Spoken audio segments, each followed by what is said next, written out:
Hello दोस्तों, आपका अपना चैनल एक्सप्लोरिंग एजुकेशन आपका स्वागत करता है डेली जीके के मॉडल टेस्ट पेपर में। आज हम बात करेंगे एक और मॉडल टेस्ट पेपर की जिसमें 25 क्वेश्चन होते हैं और लगभग हम एक क्वेश्चन से जुड़े हुए 3 से 4 फैक्ट देखते हैं, यानी कि आपके 15 से 20 मिनट में करीब 100 क्वेश्चन अपने कवर हो जाते हैं। पहला क्वेश्चन कह रहा है, विच one of the following parts of the human brain is regulating centre for swelling and vomiting. तो हमारे ब्रेन का कौन सा वो पार्ट है जो उल्टियों को रेगुलेट करता है।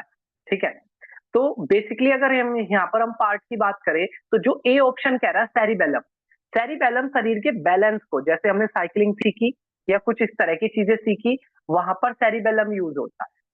जो सेरिबेलम जो है, सेरिबेलम जुड़ा हुआ होता है हमारी जो भी वॉलेंटरी जो काम होते हैं उनको रेगुलेट करता है। सेरिबेलम मेमोरी बेस्ड जो काम होता है वो, और जो मेडुला ऑब्लिंगेटा है वो इस तरह के काम करता है वोमिटिंग वगैरह से जुड़े हुए। नेक्स्ट अगर हम बात करें, which one of the following is devoid of the lateral line retrisense organ. तो लेटरल लाइन रेट्रीसेंस ऑर्गन कौन सा है? तो जो सी हो, ठीक है, सी क्या हो जाएगा? इस क्वेश्चन का सही आंसर हो जाएगा। नेक्स्ट क्वेश्चन की तरफ बढ़े, conglobate gland is leaf like structure found in. तो इनमें से कॉन्ग्लोवेट ग्लैंड किसमें पाई जाती है? तो जो मेल कॉकरोच है, मेल कॉकरोच के अंदर ये पाई जाती है। ठीक है, सेकंड क्या हो जाएगा? इसका सही आंसर हो जाएगा। In the resistance colour code the fourth band signifying.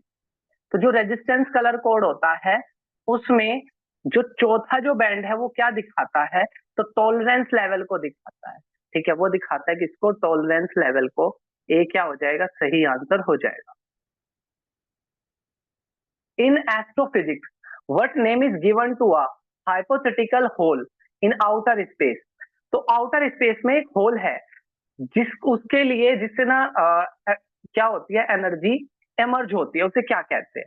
तो बेसिकली क्या है, जो हमारे तारे हैं ना, इन तारों के अंदर nuclear nuclear fusion nuclear fusion का प्रोसेस कॉन्टिन्यूअसली चल रहा होता है। ठीक है, जिसमें क्या होता है, हाइड्रोजन के दो एटम मिलकर हीलियम बन रहे होते हैं, और जब तक ये प्रोसेस चलता रहेगा स्टार के पास एनर्जी रहेगी।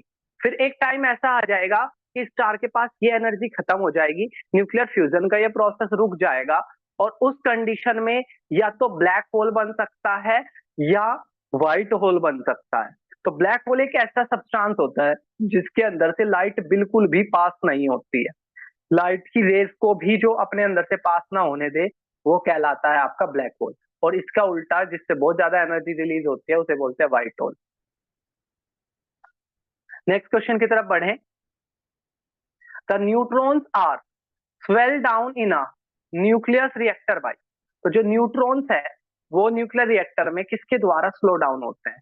तो जो मॉडरेटर है वो क्या करता है, इसको स्लो डाउन करता है। The science of dactylography. तो फिंगर प्रिंटिंग को पढ़ने को हम क्या कहते हैं? डेक्टोग्राफी कहते हैं। ठीक है, डेक्टोग्राफी किसको कहते हैं? फिंगर प्रिंटिंग को हम डेक्टोग्राफी कहते हैं। 8वें क्वेश्चन की तरफ बढ़े, the Sun Labs Java car uses technology to keep your network with the world outside. तो सन लैब्स की जो जावा कार यूज टेक्नोलॉजी है वो आपके कार के नेटवर्क को पूरी दुनिया से जोड़ के रखती है, और इसे क्या कहते हैं? आपका एम्बेडेड कहते हैं। ए क्या हो जाएगा? सही आंसर हो जाएगा। Identify the LIFO। तो LIFO क्या होता है? Last in first out. ठीक है, तो ये किस में पाई जाती है? तो स्टैक किसको कहते हैं? पहला क्या हो जाएगा? सही आंसर हो जाएगा stack. An element of atomic number 21 belongs to. तो हमारी जो पीरियोडिक टेबल होती है, ठीक है, उसमें अरेंज किया गया होता है। तो ऐसा कोई जिसका एटॉमिक नंबर क्या होता है? प्रोटॉन और इलेक्ट्रॉन। ठीक है, प्रोटॉन इलेक्ट्रॉन की संख्या को हम क्या कहते हैं? एटॉमिक नंबर कहते हैं, क्योंकि प्रोटॉन और इलेक्ट्रॉन की संख्या सेम होती है। और अगर हम प्रोटॉन को और न्यूट्रॉन को जोड़ दे, ठीक है, वो बनता है मास नंबर, वो बन जाता है एटॉमिक मास नंबर। तो ऐसा कोई एलिमेंट जिसका एटॉमिक नंबर 29 हो वो आपका किस में रहता है, डी ब्लॉक में रहता है। Light scattering take place in, ठीक है, लाइट कब स्कैटर होगी, तो अगर लाइट के रास्ते में कोई भी कोलोडियल सॉल्यूशन आ जाएगा, कोलोडियल सॉल्यूशन आ जाएगा, ठीक है। इसमें तीन तरह के सॉल्यूशन होते हैं, एक तो होता है आपका सॉल्यूशन, एक होता है सस्पेंशन, और एक होता है कोलोडियल। तो सॉल्यूशन तो वो होता है जैसे पानी में हमने नमक मिला दिया तो पूरा घुल जाएगा, तो ये तो कहलाता है सॉल्यूशन।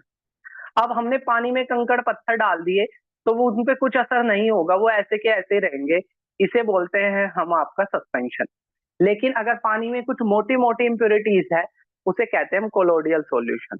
तो ए क्या हो जाएगा, सही आंसर हो जाएगा।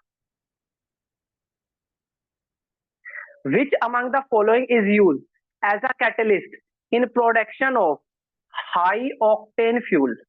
ठीक है, तो इनमें से कौन सा एक कैटलिस्ट की तरह यूज होता है ऑक्टेन फ्यूल्स में, तो ये यूज होता है H2SO4।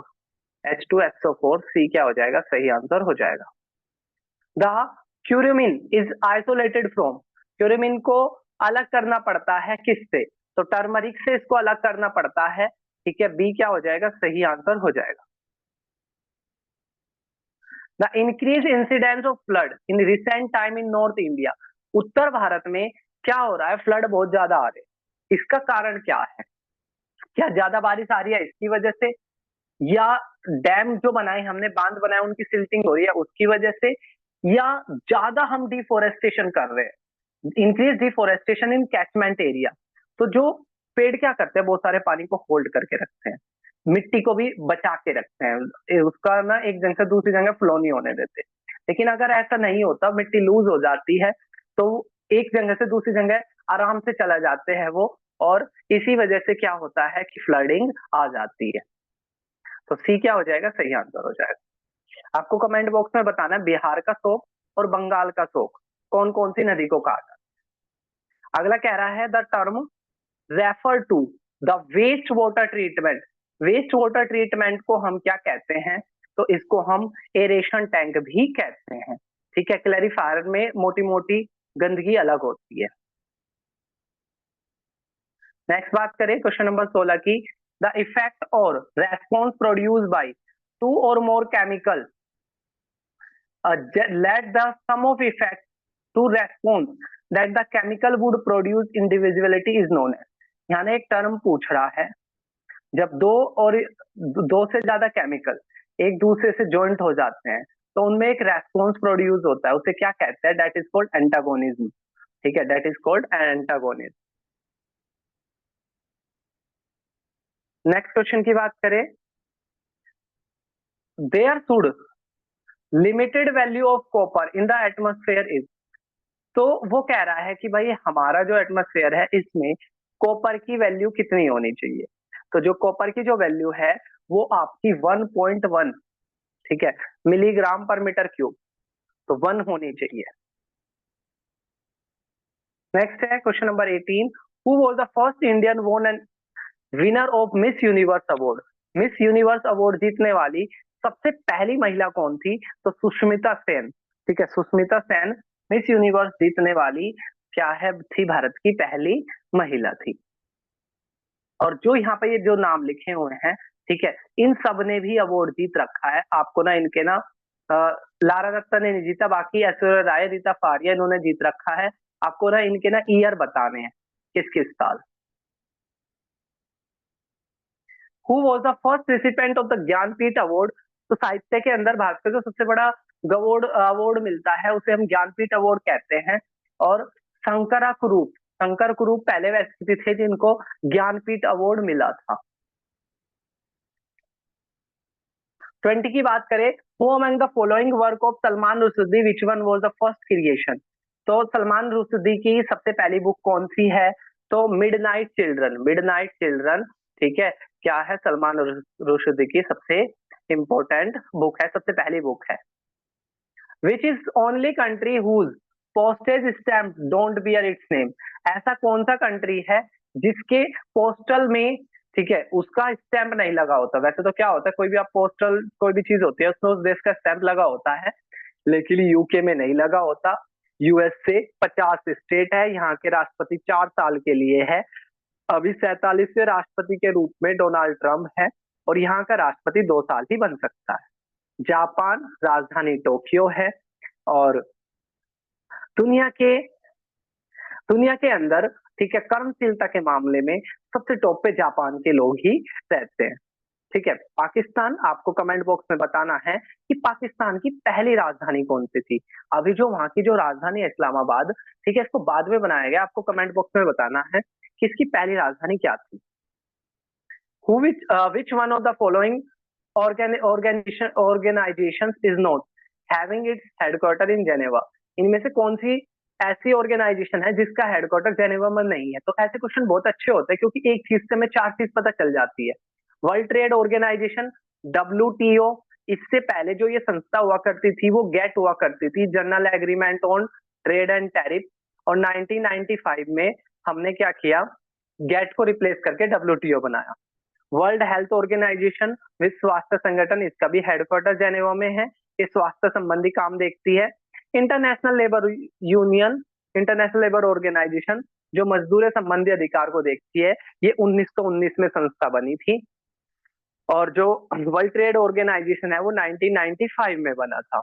WHO, world health organisation, 1945 में बना था। और इंटरनेशनल सिविल एविएशन का हेडक्वार्टर जेनेवा में नहीं है।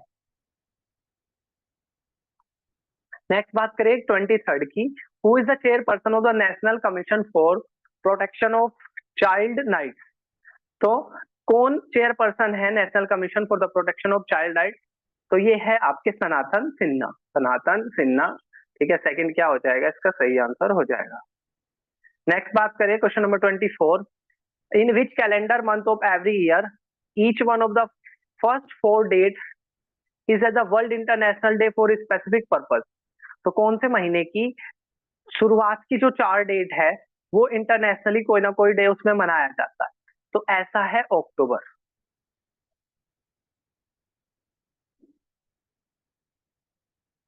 तो 24 अक्टूबर को ही एक ईयर आता है। देखो 2 अक्टूबर को तो गांधी जयंती आती है, इसी तरीके से 1, 2, 3, 4 इसमें कोई इंटरनेशनल डे पड़ता है। और इसके अलावा अक्टूबर में अगर हम बात करें 24 अक्टूबर को यूएन डे मनाया जाता है क्योंकि यूएन 24 अक्टूबर 1945 को बना था। 25वें क्वेश्चन की बात करें, इनमें से कौन सा रॉन्ग मैच है? ठीक है, तो अगर हम यहाँ पर बात करें गुजरात, तो गुजरात में गरबा डांस होता है, उत्तर प्रदेश का नौटंकी है, और वेस्ट बंगाल का क्या है, जटना है। लेकिन जो केरला है, केरल वाला सही मैच नहीं था, केरल का करागम लिखा हुआ था जो कि क्या है, गलत मैच है। तो ये था हमारा, ठीक है, आज के जीके का मॉडल टेस्ट पेपर। जल्दी हम मिलेंगे एक और के साथ, तब तक के लिए टेक केयर, जय हिंद, जय भारत।